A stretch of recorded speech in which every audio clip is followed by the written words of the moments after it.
No começo dos anos 2000, o Brasil estava crescendo rapidamente. O governo havia realizado reformas econômicas e monetárias, concessões de serviços públicos e privatizações de algumas empresas estatais, dando ao setor privado mais espaço para respirar. A inflação, um problema crônico no Brasil, foi drasticamente reduzida. Investidores estrangeiros entraram no país, ansiosos para pegar uma parte da nossa economia em expansão. O futuro econômico parecia promissor. Mas hoje nossa economia está em ruínas, o desemprego e a dívida são enormes e políticos poderosos estão sendo investigados e presos por envolvimento nos maiores escândalos de fraude e corrupção da história do país. O que aconteceu?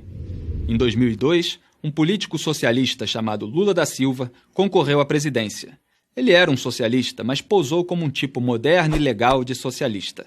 Ele seria o político que acabaria com as divisões nacionais e uniria a todos. Ele até tinha um apelido, Lulinha, Paz e Amor. Mas a velha mensagem sobre a necessidade de redistribuição de renda para diminuir a desigualdade social ainda estava lá. A mídia, a elite acadêmica e celebridades garantiram aos brasileiros que, distribuindo o dinheiro dos ricos aos pobres, os pobres poderiam finalmente ficar mais ricos. Mas os únicos que realmente ficaram ricos foram Lula e seus amigos empresários e políticos. Isto só piorou com a sua sucessora Dilma Rousseff. Os socialistas aumentaram os gastos do governo, o déficit e a dívida. Eles chamaram isso de estímulo. Eles aumentaram o salário mínimo e os benefícios de programas sociais. Eles chamaram isso de justiça social. Eles aumentaram os salários e os benefícios de aposentadoria do funcionalismo público. Eles chamaram isso de investir no futuro. Eles criaram e distribuíram milhares de cargos no governo e nas estatais como favores a seus aliados políticos. E eles chamaram isso de governabilidade. Isto funcionou por algum tempo. O socialismo sempre funciona no começo. Mas os gastos do governo continuaram aumentando e o paraíso socialista desmoronou, levando junto a economia. Resultado, de 2008 a 2015, os gastos do governo cresceram quase 4 vezes mais que a receita fiscal. A economia encolheu 3,8% em 2015, o pior resultado em 25 anos. Em 2015, uma pesquisa do Banco Mundial classificou a economia do Brasil entre as piores do mundo.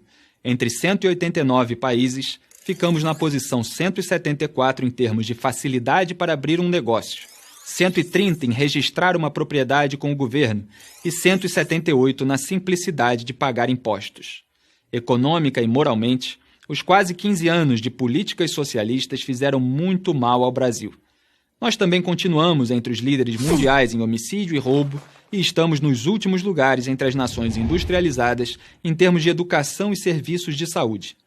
Americanos tomam como certo que eles podem nascer na classe mais baixa e chegar à classe média ou mesmo alta.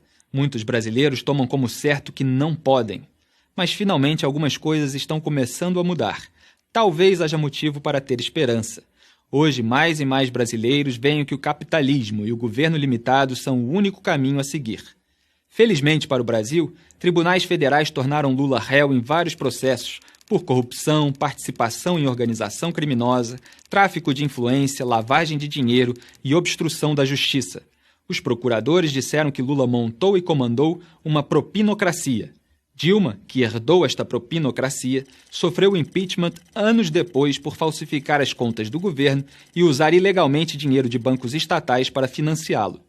Esta crise levou o novo governo a congelar os gastos federais, reduzir o papel do governo em empresas estatais e incentivar parte do enorme quadro de funcionários delas a pedir demissão.